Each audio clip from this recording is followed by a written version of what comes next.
ഇത് ബ്രോക്കോളി. ഇപ്പം ഇതെല്ലാം സൂപ്പർ മാർക്കറ്റിൽ നമുക്ക് വാങ്ങിക്കാൻ കിട്ടും.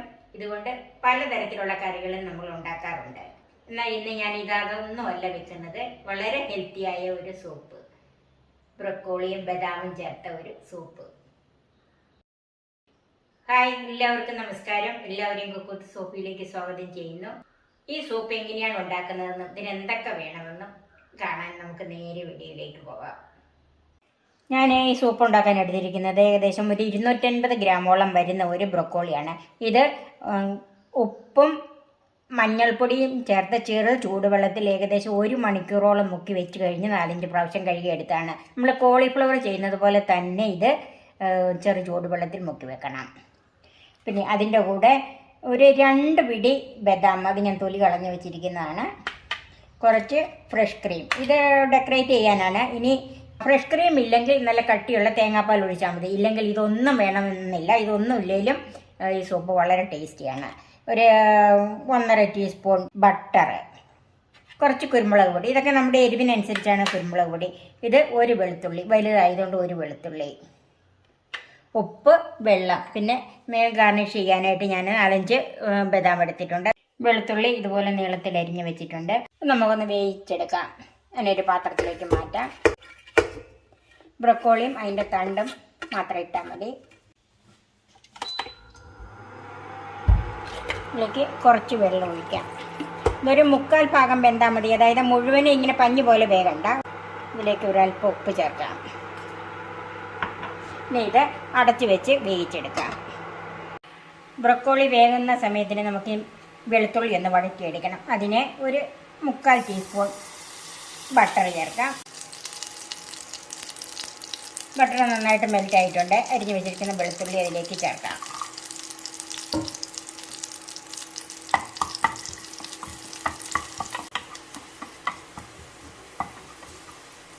വെളുത്തുള്ളി ബട്ടറിലൊന്ന് മൂത്ത് വന്നിട്ടുണ്ട്. ഇത്രയും മതി. ഇത് തീ ഓഫ് ചെയ്തിട്ട് ചൂടാറാനായിട്ട് മാറ്റി വെക്കാം. ബ്രൊക്കോളിയുടെ വേവ് എന്തായെന്ന് നോക്കാം. ബ്രൊക്കോളി വെന്തിട്ടുണ്ട്, ആവശ്യത്തിനുള്ള വേവായിട്ടുണ്ട്, 1/4 ഭാഗം വെന്തിട്ടുണ്ട്. നമുക്ക് തീ ഓഫ് ചെയ്ത് തണുക്കാനായിട്ട് മാറ്റി വെക്കാം. വേവിച്ച ബ്രൊക്കോളി ചൂടാറിയിട്ടുണ്ട്. ഇനി ഒന്ന് അരച്ചെടുക്കണം. അതിനൊരു മിക്സിയുടെ ജാറിലേക്ക് മാറ്റാം.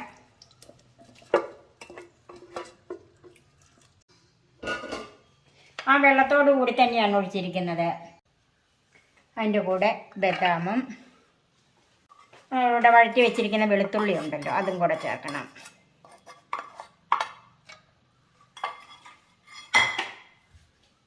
ഇപ്പം അരയ്ക്കാനായിട്ട് ഇത്രയും വെള്ളം മതി. നമുക്ക് നന്നായിട്ട് അരച്ചെടുക്കണം. എന്തേ, ബദാമും ബ്രൊക്കോളിയും കൂടെ നന്നായിട്ട് അരച്ച് വെച്ചിട്ടുണ്ട്. ഈ അരച്ച് വെച്ചിരിക്കുന്ന ഈ സൂപ്പ് ഒന്നോടെ കൂടി തിളപ്പിച്ചെടുക്കണം. അതിന് വേണ്ടിയിട്ട് വീണ്ടും ഒരു പാത്രത്തിലേക്ക് തന്നെ മാറ്റുവാണ്. ജാറ് കഴുകി കുറച്ച് വെള്ളം കൂടെ ചേർക്കാം. ഇപ്പോഴും ഇത് ഒത്തിരി തിക്കായിട്ടല്ലേ ഇരിക്കുന്നത്. നമുക്ക് അല്പം സോപ്പ് എന്ന് പറയുമ്പോഴത്തേക്ക് ഒത്തിരി തിക്കല്ലല്ലോ, അല്പം ലൂസായിട്ട് വേണ്ടേ. അപ്പം അതിനാവശ്യത്തിനുള്ള വെള്ളം ഇപ്പം തന്നെ ഒഴിച്ചു കൊടുക്കണം. ഒന്ന് മിക്സ് ചെയ്യാം.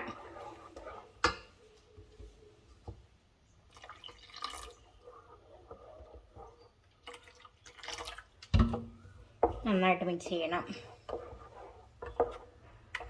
ഇനി നമുക്കൊന്ന് തിളപ്പിച്ചെടുക്കണം.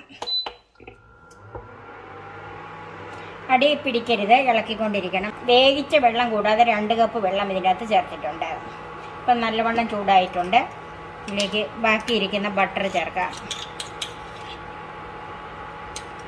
തിളയ്ക്കാൻ തുടങ്ങിയിട്ടുണ്ട്. ഇനി തീ ഒന്നൊരൽപ്പം കുറച്ചിടണം.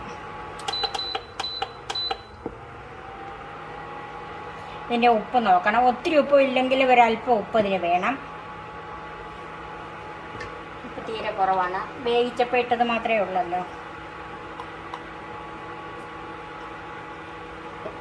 കുറച്ച് കുരുമുളക് പൊടിയും കൂടെ ചേർക്കാം. കുരുമുളക് പൊടിയും ഒക്കെ നമ്മുടെ ഇഷ്ടത്തിന്. ഞാനിപ്പോൾ ഏകദേശം ഒരു 1/2 ടീസ്പൂൺ കുരുമുളക് പൊടി ചേർത്തിട്ടുണ്ട്.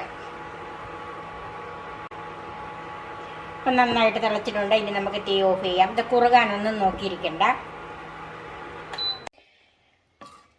ബ്രൊക്കോളി ബദാം സൂപ്പ് റെഡിയായി. ഇനി നമുക്ക് സെർവിങ് ഗ്ലാസ്സിലേക്ക് മാറ്റാം. അല്പം ഫ്രഷ് ക്രീം ഉപയോഗിച്ചൊന്ന് ഗാർണിഷ് ചെയ്യാം. നമ്മൾ അരിഞ്ഞ് വെച്ചിരിക്കുന്ന ബദാമും കൂടെ ചേർക്കണം. കലോറി ഏറ്റവും കുറഞ്ഞ ഒരു വെജിറ്റബിളാണ് ഈ ബ്രൊക്കോളി. അതുകൊണ്ട് ഡയബറ്റിക് പേഷ്യൻസിന് ഉൾപ്പെടെ എല്ലാവർക്കും കഴിക്കാൻ പറ്റിയ ഒന്നാണ് ഈ ബ്രൊക്കോളി സൂപ്പ്. എൻ്റെ ഈ ചാനൽ സബ്സ്ക്രൈബ് ചെയ്യാനും എൻ്റെ ഫേസ്ബുക്ക് പേജ് ലൈക്ക് ചെയ്യാനും അതുപോലെ സബ്സ്ക്രൈബ് ചെയ്യാനും ഒന്നും മറക്കരുത്. മറ്റൊരു വിഭവവുമായി നമുക്ക് വീണ്ടും കാണാം. ഞാൻ സോഫി കുര്യാക്കോസ്.